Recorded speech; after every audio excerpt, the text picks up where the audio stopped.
ആകാശവാണി.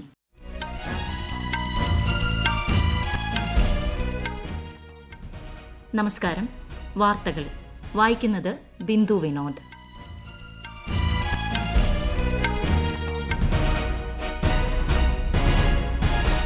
പ്രധാന വാർത്തകൾ. മൂന്നാം ഘട്ട ലോക്സഭാ തെരഞ്ഞെടുപ്പിനുള്ള വിജ്ഞാപനം തെരഞ്ഞെടുപ്പ് കമ്മീഷൻ പുറപ്പെടുവിച്ചു.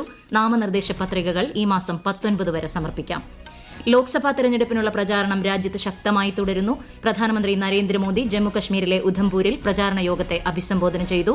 കോൺഗ്രസ് നേതാവ് രാഹുൽ ഗാന്ധി ഇന്ന് കോയമ്പത്തൂരിൽ. ബംഗളൂരു രാമേശ്വരം കഫേ സ്ഫോടന കേസിൽ 2 പ്രതികളെ NIA അറസ്റ്റ് ചെയ്തു. കൺസ്യൂമർ ഫെഡിന്റെ വിഷുചന്തകൾ സംസ്ഥാനത്ത് ഇന്നു മുതൽ സജീവം. IPL ക്രിക്കറ്റിൽ ഇന്ന് ലക്നൌ സൂപ്പർ ജയന്റ്സ് ഡൽഹി ക്യാപിറ്റൽസിനെ നേരിടും.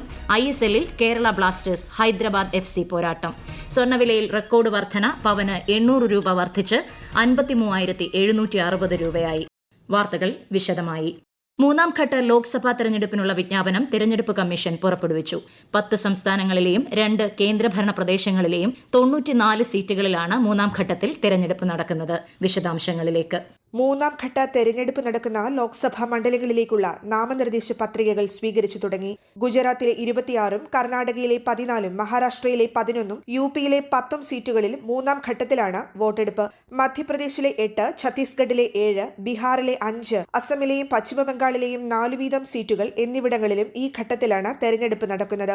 ഗോവയിലെയും ദാദ്ര നഗർ ഹവേലി, ദാമൻ ദിയുവിലെയും 2 വീതം മണ്ഡലങ്ങളിലും ജമ്മു കാശ്മീരിലെ 1 സീറ്റിലും മൂന്നാം ഘട്ടത്തിൽ വോട്ടെടുപ്പ് നടക്കും. നാമനിർദ്ദേശ പത്രികകൾ സമർപ്പിക്കാൻ ഈ മാസം 19 വരെയാണ് സമയം. പത്രികകളുടെ സൂക്ഷ്മ പരിശോധന 20-ന് നടക്കും. 22 വരെ പത്രികകൾ പിൻവലിക്കാം. മെയ് 7-നാണ് മൂന്നാം ഘട്ട വോട്ടെടുപ്പ് നടക്കുന്നത്.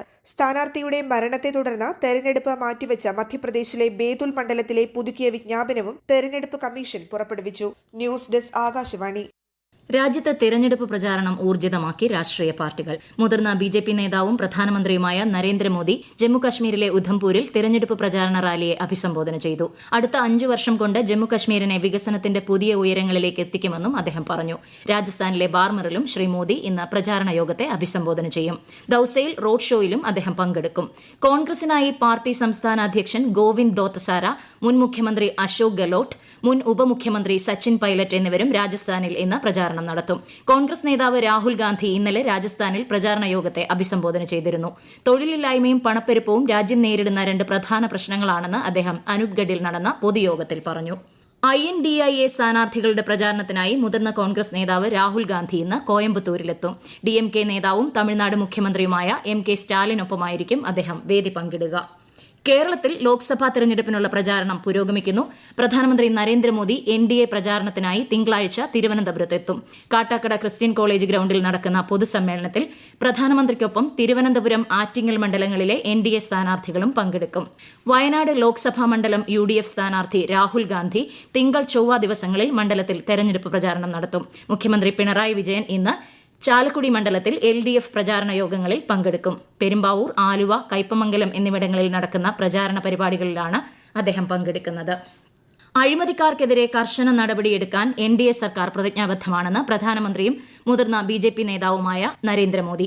കഴിഞ്ഞ 10 വർഷമായി അഴിമതി തുടച്ചു നീക്കുക എന്നതിന് പ്രഥമ പരിഗണനയാണ് സർക്കാർ നൽകിയതെന്നും ഒരു ഹിന്ദി ദിനപത്രത്തിന് നൽകിയ അഭിമുഖത്തിൽ അദ്ദേഹം വ്യക്തമാക്കി. BJP നൽകിയ ഉറപ്പുകൾ പാലിക്കുന്നു എന്നതിന്റെ തെളിവാണ് NDA സർക്കാരിന്റെ 10 വർഷത്തെ റിപ്പോർട്ട് കാർഡെന്നും ശ്രീ മോദി പറഞ്ഞു. പോളിംഗ് ഡ്യൂട്ടി ഉദ്യോഗസ്ഥർക്ക് നിശ്ചിത സമയപരിധിക്കകം തപാൽ വോട്ടിന് അപേക്ഷിക്കാമെന്ന് മുഖ്യ തെരഞ്ഞെടുപ്പ് ഓഫീസർ സഞ്ജയ് കൌൾ അറിയിച്ചു. ഫോം 12-ൽ തിരഞ്ഞെടുപ്പിന് 7 ദിവസം മുൻപ് വരണാധികാരിക്ക് അപേക്ഷ സമർപ്പിക്കണം. വോട്ടർ പട്ടികയിൽ പേരുള്ള മണ്ഡലത്തിൽ തിരഞ്ഞെടുപ്പ് ഡ്യൂട്ടിക്കായി നിയോഗിച്ച ഉദ്യോഗസ്ഥർക്ക് ഫോം 12A-യിൽ തിരഞ്ഞെടുപ്പിന് 4 ദിവസം മുൻപ് വരെ അപേക്ഷ സമർപ്പിക്കാം. വരണാധികാരികൾ അപേക്ഷകന് ഫോം 12B-യിൽ ഇലക്ഷൻ ഡ്യൂട്ടി സർട്ടിഫിക്കറ്റ് നൽകും. ഈ വാർത്തകൾ ആകാശവാണിയിൽ നിന്ന്. ആകാശവാണി വാർത്തകളും വാർത്താധിഷ്ഠിത പരിപാടികളും all India radio news Thiruvananthapuram എന്ന യൂട്യൂബ് ചാനലിൽ ലഭ്യമാണ്. കൂടുതൽ വാർത്തകൾക്കായി @all India radio news Thiruvananthapuram എന്ന ഫേസ്ബുക്ക് പേജും @AER_News_TVM എന്ന X ഹാൻഡിലും സന്ദർശിക്കാം. രാജ്യത്തെ ഉഷ്ണതരംഗ സാഹചര്യങ്ങൾ വിലയിരുത്തുന്നതിനായി പ്രധാനമന്ത്രി നരേന്ദ്രമോദിയുടെ അധ്യക്ഷതയിൽ അവലോകന യോഗം ചേർന്നു. രാജ്യത്തിന്റെ മിക്ക ഭാഗങ്ങളിലും പ്രത്യേകിച്ച് മധ്യേന്ത്യയിലും പടിഞ്ഞാറൻ പ്രദേശങ്ങളിലും സാധാരണയേക്കാൾ ഉയർന്ന താപനിലയുണ്ടാകാനുള്ള സാധ്യത കണക്കിലെടുത്താണ് യോഗം ചേർന്നത്. ഉഷ്ണതരംഗത്തെ നേരിടാനുള്ള ആരോഗ്യമേഖലയിലെ തയ്യാറെടുപ്പുകളും യോഗം വിലയിരുത്തി. ടെലിവിഷൻ, റേഡിയോ, സമൂഹമാധ്യമങ്ങൾ എന്നിവ വഴി പ്രാദേശിക ഭാഷകളിൽ ബോധവൽക്കരണം നൽകാനും പ്രധാനമന്ത്രി നിർദ്ദേശം നൽകി. ബംഗളൂരുവിലെ രാമേശ്വരം കഫേ സ്ഫോടന കേസിൽ 2 പ്രതികളെ NIA അറസ്റ്റ് ചെയ്തു. അബ്ദുൾ താഹ, മുസാവിർ ഹുസൈൻ എന്നീ പ്രതികളെ കൊൽക്കത്തയിലെ ഒളിത്താവളത്തിൽ നിന്നാണ് പിടികൂടിയത്. സ്ഫോടനത്തിന്റെ സൂത്രധാരൻ അബ്ദുൾ താഹയും കഫേയിൽ സ്ഫോടക വസ്തു സ്ഥാപിച്ചത് മുസാവിർ ഹുസൈനുമാണെന്ന് NIA അറിയിച്ചു. കഴിഞ്ഞ മാസം 1 നടന്ന സ്ഫോടനത്തിൽ 9 പേർക്ക് പരിക്കേറ്റിരുന്നു. ഹൈക്കോടതി വിധി അനുകൂലമായ സാഹചര്യത്തിൽ സംസ്ഥാനത്ത് കൺസ്യൂമർ ഫെഡിന്റെ വിഷു സ്റ്റോറുകൾക്ക് തുടക്കമായി. തെരഞ്ഞെടുക്കപ്പെട്ട സഹകരണ ബാങ്കുകളുമായി സഹകരിച്ച് സംസ്ഥാനത്ത് 300 ഔട്ട്ലെറ്റുകളാണ് വിഷു പ്രമാണിച്ച് തുറന്നത്. ഈ മാസം 18 വരെ ഇവ പ്രവർത്തിക്കും. സബ്സിഡി നിരക്കിലുള്ള 13 ഇനങ്ങളും ഇവിടെ ലഭിക്കും. എക്സാലോജിക് CMRL പണമിടപാടിൽ മുഖ്യമന്ത്രി പിണറായി വിജയൻ, മകൾ വീണ എന്നിവർക്കെതിരെ കേസെടുക്കണമെന്നാവശ്യപ്പെട്ടുള്ള മാത്യു കുഴൽനാടൻ MLAയുടെ ഹർജിയിൽ വിധി പറയുന്നത് തിരുവനന്തപുരം വിജിലൻസ് കോടതി ഈ മാസം 19 മാറ്റി.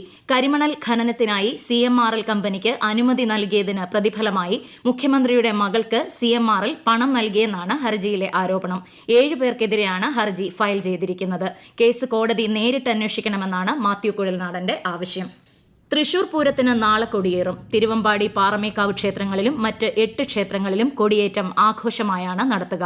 തിരുവമ്പാടി ക്ഷേത്രത്തിൽ പകൽ 11-നും 11:30-നും മധ്യേയാണ് കൊടിയേറ്റം. പാറമേക്കാവ് ക്ഷേത്രത്തിൽ പകൽ 12-ന് കൊടിയേറ്റം നടക്കും. ബുധനാഴ്ച വൈകിട്ടാണ് സാമ്പിൾ വെടിക്കെട്ട്. 19-നാണ് വിശ്വപ്രസിദ്ധമായ തൃശൂർ പൂരം. ഈ വർഷത്തെ നീറ്റ് UG പരീക്ഷയ്ക്കായുള്ള അപേക്ഷയിലെ തെറ്റുകൾ തിരുത്താൻ അവസരം നൽകി national testing agency.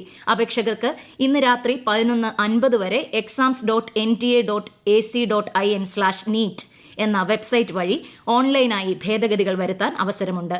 Aadhaar authentication തിരുത്തലുകൾ നടത്താൻ ഈ മാസം 15-ന് രാത്രി 11:50 വരെ സൌകര്യമുണ്ടാകും. അടുത്ത മാസം 5-ന് ഉച്ചയ്ക്ക് 2 മുതൽ വൈകിട്ട് 5:20 വരെയാണ് ഓഫ്ലൈൻ പരീക്ഷ നടത്തുന്നത്. IPL ക്രിക്കറ്റിൽ ഇന്ന് ലക്നൌ സൂപ്പർ ജയന്റ്സ് ഡൽഹി ക്യാപിറ്റൽസിനെ നേരിടും. വൈകിട്ട് 7:30-ന് ലക്നൌ ഇക്കാന സ്പോർട്സ് സിറ്റിയിലാണ് മത്സരം. ഇന്നലെ നടന്ന മത്സരത്തിൽ റോയൽ ചലഞ്ചേഴ്സ് ബംഗളൂരുവിനെ മുംബൈ ഇന്ത്യൻസ് 7 വിക്കറ്റിന് പരാജയപ്പെടുത്തി. ബംഗളൂരു ഉയർത്തിയ 196 റൺസ് വിജയലക്ഷ്യം മുംബൈ 15.3 ഓവറിൽ മറികടന്നു. ISL ഫുട്ബോളിൽ ലീഗ് ഘട്ടത്തിലെ അവസാന മത്സരത്തിൽ കേരള ബ്ലാസ്റ്റേഴ്സ് ഇന്ന് ഹൈദരാബാദ് FCയെ നേരിടും. വൈകിട്ട് 7:30-ന് ഹൈദരാബാദിലെ GMC ബാലയോഗി സ്റ്റേഡിയത്തിലാണ് മത്സരം. 15 മത്സരങ്ങളിൽ 1 മാത്രമാണ് ബ്ലാസ്റ്റേഴ്സിന് നേടാനായത്. Indian super league play off മത്സരങ്ങളുടെയും ഫൈനലിന്റെയും മത്സരക്രമവും പുറത്തുവന്നു. മെയ് 4-നായിരിക്കും ഫൈനൽ മത്സരം. രാജ്യത്തെ ഓഹരി വിപണികളിൽ നഷ്ടം. ബോംബെ ഓഹരി സൂചിക സെൻസെക്സ് 451 പോയിന്റ് താഴ്ന്ന് 74,586-ലും ദേശീയ ഓഹരി സൂചിക നിഫ്റ്റി 132 പോയിന്റ് നഷ്ടത്തിൽ 22,621-ലും വ്യാപാരം തുടരുന്നു. സ്വർണ്ണവില വീണ്ടും ഉയർന്നു.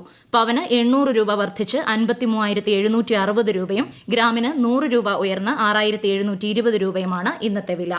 ഇസ്രയേലിനെ ആക്രമിക്കുമെന്ന ഇറാൻ ഭീഷണിയുടെ പശ്ചാത്തലത്തിൽ പശ്ചിമേഷ്യൻ രാജ്യങ്ങളോട് സംയമനം പാലിക്കണമെന്നാവശ്യപ്പെട്ട് റഷ്യയും ജർമ്മനിയും ബ്രിട്ടനും. അതേസമയം മേഖലയിലെ എല്ലാ സുരക്ഷാ ആവശ്യങ്ങളും നിറവേറ്റാൻ തയ്യാറെടുക്കുകയാണെന്ന് ഇസ്രായേൽ പ്രതികരിച്ചു. ഈ മാസം 1-ന് ഡമാസ്കസിലെ ഇറാൻ എംബസി വളപ്പിൽ ഇസ്രായേൽ നടത്തിയ വ്യോമാക്രമണത്തിൽ ഒരു ഉന്നത ഇറാനിയൻ ജനറലും 6 സൈനിക ഉദ്യോഗസ്ഥരും കൊല്ലപ്പെട്ടതിന് മറുപടിയായാണ് ഇറാന്റെ പ്രഖ്യാപനം. എന്നാൽ എംബസി ആക്രമണത്തിന്റെ ഉത്തരവാദിത്തം ഇസ്രായേൽ ഏറ്റെടുത്തിട്ടില്ല. അതിനിടെ റഷ്യൻ പൌരന്മാരോട് ഇസ്രായേൽ, ലെബനൻ, പലസ്തീൻ ഉൾപ്പെടെയുള്ള പശ്ചിമേഷ്യൻ മേഖലകളിലേക്ക് യാത്ര ചെയ്യരുതെന്ന് റഷ്യൻ വിദേശകാര്യ മന്ത്രാലയം നിർദ്ദേശിച്ചു. പ്രശ്നങ്ങൾ കൂടുതൽ രൂക്ഷമാകാതിരിക്കാൻ പരമാവധി സംയമനം പാലിക്കണമെന്ന് ഇറാനിയൻ വിദേശകാര്യ മന്ത്രിയോട് ജർമ്മനിയും ബ്രിട്ടനും ആവശ്യപ്പെട്ടു. ഗസയിലെ പലസ്തീനിയൻ ജനങ്ങൾക്ക് ആവശ്യമായ ഭക്ഷണം ഉറപ്പാക്കാൻ വേണ്ട നടപടി സ്വീകരിക്കാൻ ഇസ്രയേലിനോട് അന്താരാഷ്ട്ര നീതിന്യായ കോടതി. ഗസയിലെ പലസ്തീനിയൻ ജനവിഭാഗത്തിന്റെ ജീവിതം ദാരിദ്ര്യത്താലും പട്ടിണിയിലും ദുരിതപൂർണമാണെന്നും കോടതി പറഞ്ഞു. പ്രധാന വാർത്തകൾ വീണ്ടും. 3ാം ഘട്ട ലോക്സഭാ തെരഞ്ഞെടുപ്പിനുള്ള വിജ്ഞാപനം തെരഞ്ഞെടുപ്പ് കമ്മീഷൻ പുറപ്പെടുവിച്ചു. നാമനിർദ്ദേശ പത്രികകൾ ഈ മാസം 19 വരെ സമർപ്പിക്കാം. ലോക്സഭാ തെരഞ്ഞെടുപ്പിനുള്ള പ്രചാരണം രാജ്യത്ത് ശക്തമായി തുടരുന്നു. പ്രധാനമന്ത്രി നരേന്ദ്രമോദി ജമ്മുകശ്മീരിലെ ഉധംപൂരിൽ പ്രചാരണ യോഗത്തെ അഭിസംബോധന ചെയ്തു. കോൺഗ്രസ് നേതാവ് രാഹുൽ ഗാന്ധി ഇന്ന് കോയമ്പത്തൂരിൽ. ബംഗളൂരു രാമേശ്വരം കഫേ സ്ഫോടന കേസിൽ 2 പ്രതികളെ NIA അറസ്റ്റ് ചെയ്തു. കൺസ്യൂമർ ഫെഡിന്റെ വിഷുചന്തകൾ സംസ്ഥാനത്ത് ഇന്നു മുതൽ സജീവം. IPL ക്രിക്കറ്റിൽ ഇന്ന് ലക്നൌ സൂപ്പർ ജയന്റ്സ് ഡൽഹി ക്യാപിറ്റൽസിനെ നേരിടും. ISLൽ കേരള ബ്ലാസ്റ്റേഴ്സ് ഹൈദരാബാദ് FC പോരാട്ടം. സ്വർണ്ണവിലയിൽ റെക്കോർഡ് വർധന, പവന് 800 രൂപ വർദ്ധിച്ച് 53,760 രൂപയായി. വാർത്തകൾ കഴിഞ്ഞു. അടുത്ത വാർത്താ പ്രക്ഷേപണം വൈകിട്ട് 6:30.